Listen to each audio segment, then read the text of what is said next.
Hello and welcome. Another edition. Today we're going to talk all things hitting with what I consider to be the premier and preeminent hitting instructor in all of youth baseball. I can't speak for professional or college, but youth baseball.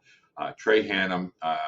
As a parent, as a student athlete, if we're trying to learn how to prepare to be a good high school and then hopefully college and beyond type of a hitter, you need someone to have as a trusted resource. And for me, that person is Trey Hannam. So, Trey, thank you again for taking the time. I know it's very busy this time of year, but thank you so much for taking the time to join me.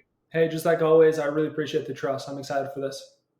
One of the things that we're going to talk about today is the high school age hitter or that eighth grader that's going into high school.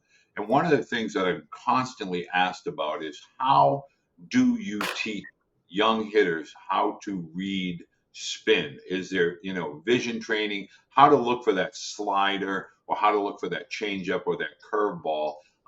Can you talk a little bit about, the older hitters, the stronger hitters? How do they learn and train to pick up spin on a baseball? Ultimately, I feel like the best thing you can do is learn by trial and error. It's hard to do it out of a machine. You can definitely learn how to hit it out of a machine, but out of a pitching actual hand, you have to go see more pitches. I think one of the best things you could ever do is stand in on bullpens and just get unlimited reps, unlimited reps. You don't actually have to swing. Obviously, it's a bullpen, but get those reps that your eyes are getting used to and call out ball or strike, or I'm going to hit, or I'm not going to hit. Get those reps where there's no losses, there's no at bats, there's no 0 for 1s, right? You're just getting better and better and better. I think that's a great way. I like it better than I like when reality because there's actually pressure there. You could get hit, right? There's a lot more anxiety in an actual at bat with a ball that might hit you or come at you that you have to hit rather than just being on a screen.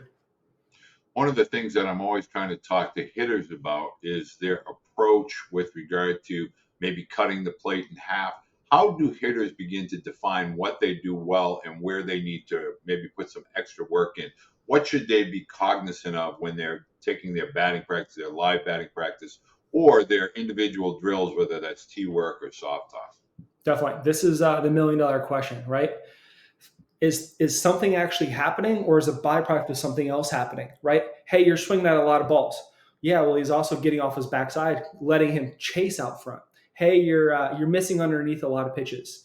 Well, he's actually swinging a lot of balls at the top of the zone that he probably shouldn't be swinging at, right? It's identifying what's happening versus like what is actually happening. That's the $1 million question. I feel like that's what's so beneficial and important about finding a good coach, a good parent who can understand and look at things to make sure you're actually training the right things. It's very, very tough.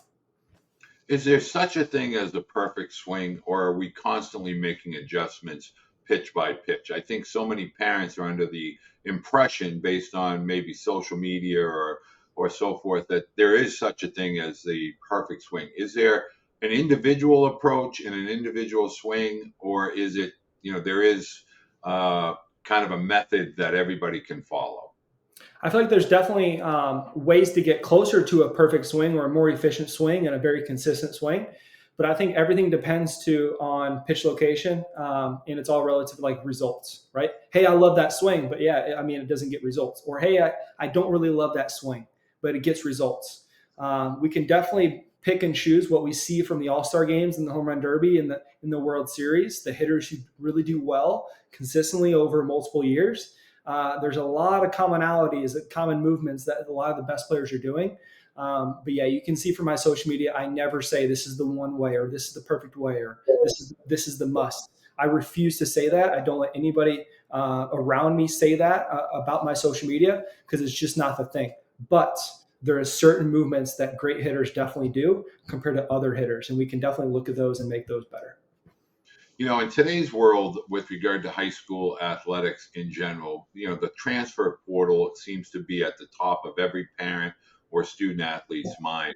What are some of the things that high school aged hitters can do or work on to become more comparable to the older athletes, whether they're freshmen, sophomores, or juniors at the college level, that ultimately they're competing with for recruiting roster spots on a yearly basis, in today's world anyway? Yeah, this is a really tough question. Easily the biggest thing that stands out from high school players to college players that I see, they come in the facility and they train next to each other. They're typically on average 20 pounds heavier, stronger, bigger, faster, stronger, right? It's you can tell who the college player is and who the college player isn't. And you can tell who the college player is versus the college player who's not very good, typically due to the physicality. Now, ultimately, the stats don't matter if you're big, strong, fast. You have to get the job done. You have to get results. But I tell a lot of my players, you also have to play the game. You have to look the part as well. That matters. You have to have the presence as well. When you go face Tennessee, they're all big, fast, strong. They're all 210, and they're all 6 foot and plus, 6 foot plus, and they're all 210. And that's just what the stats say. That's what the bios say. That's what the roster stats say. And that's just what I see the most. So we have to be able to look the part, but obviously we got to be able to get results as well. Are there any particular strength drills that you recommend, whether it's med ball for rotation or, we used to do wrist roll-ups or grip strength? What are some drills from a strength perspective as a hitter that these high school athletes can do in order to get maybe a little bit physically more on par with the college student athlete? Right. So this isn't my expertise, but I took a lot of passion into it when I was in college, and I help a lot of college athletes right now. Lift very heavy, lift very strong. I think that probably the best thing you can ever do for your core, wrist, hands, and all that is hold things that are very heavy, right? Hold things. I've seen the wrist. I've seen the small little wrist things over and over and over, but like our wrists and forearms get used to that. What they don't get used to is that immediate shock of holding 400, 500 pounds. That's a lot of weight. A lot of players can't deadlift as much as they should because they simply can't hold it. Right? So getting those wrists and forearms strong and the core strong by holding something very heavy is very important. The next thing is tracking your calories, eating a lot. Eating 4,000, 5,000 calories is very, very important. That's typically what's going to take you to the next level by eating more in the kitchen. The kitchen is what's going to develop a lot of players. I tell a lot of players, you don't need to be hitting as much. You're a $175. You need to go and gain 15 pounds, go to Chipotle and get double meat, double rice. I love that. So this is a debatable question. I hear all kinds of different variations of this question, but which moves first, the knob or the barrel as it relates to a swing? Is it the knob that initiates movement or is it the barrel? I know what I think it is, but I want to hear what your explanation is to parents and athletes. Why you got to do this to me?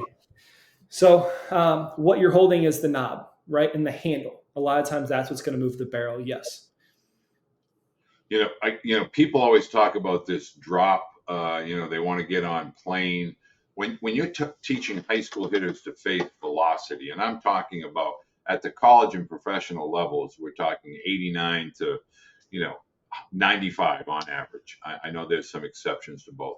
But talk a little bit about the role that the lead arm plays and why you should be doing a little of those drills, with regard to not casting and just that, that inner to the body. I know Alex Bregman talks a lot about kind of feeling like the bat is cutting across his chest. Can you just talk a little bit about the value of that as an elite higher level hitter?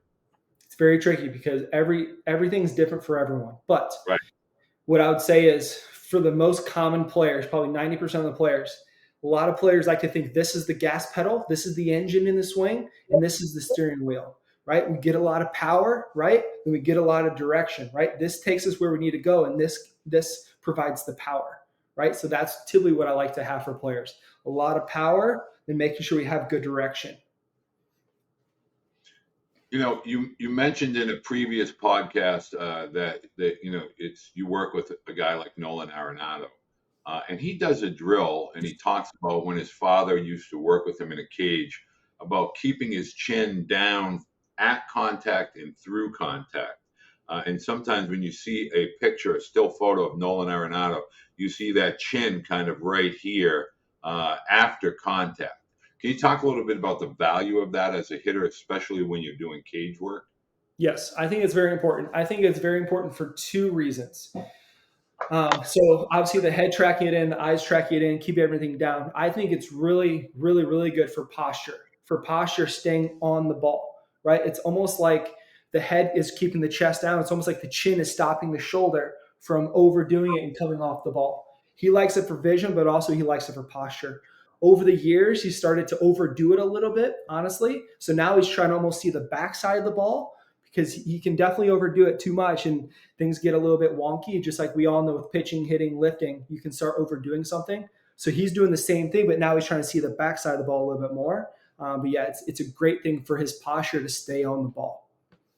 So I want to just, for my last question for today's topic is the importance of posture. We don't talk about that enough. We talk balance, we talk finish, but posture is being able to maintain strength from beginning to end to the completion of your swing. Can you talk about why it is so important to maintain proper posture within a baseball or softball swing? 100%. The biggest thing that's different about golf and baseball, right? Golf, the ball sitting still, right? That's very easy to understand. But in baseball, there's different timing windows. Fastball, changeup, slider, there's different speeds. If we don't maintain posture, we can't stay in the hitting zone. A lot of people like to talk about bat path and barrel direction, but you can't do that if you lose posture, right? If you struggle with the changeup or breaking balls or whatever, it typically means you're coming off the ball, and that'll actually cause some rollovers as well. But if you look at Nolan Arenado and guys like that, Albert Pujols, they maintain posture so well, they can go opposite field gap because they stay on the ball for a really long time.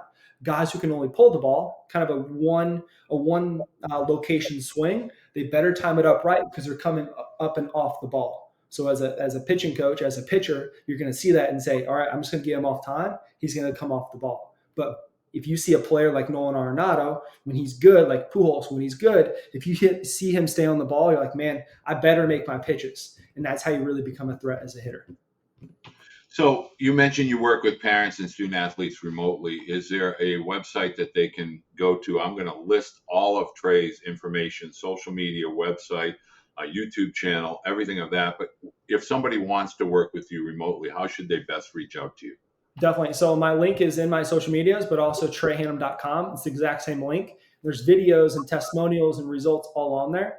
The video is I get a lot of questions on how this works. How can my son or daughter do it? What do we need? I think it's a 6 or 7 minute video on my website explaining all those kind of questions and answers. So that can really help and definitely go check it out.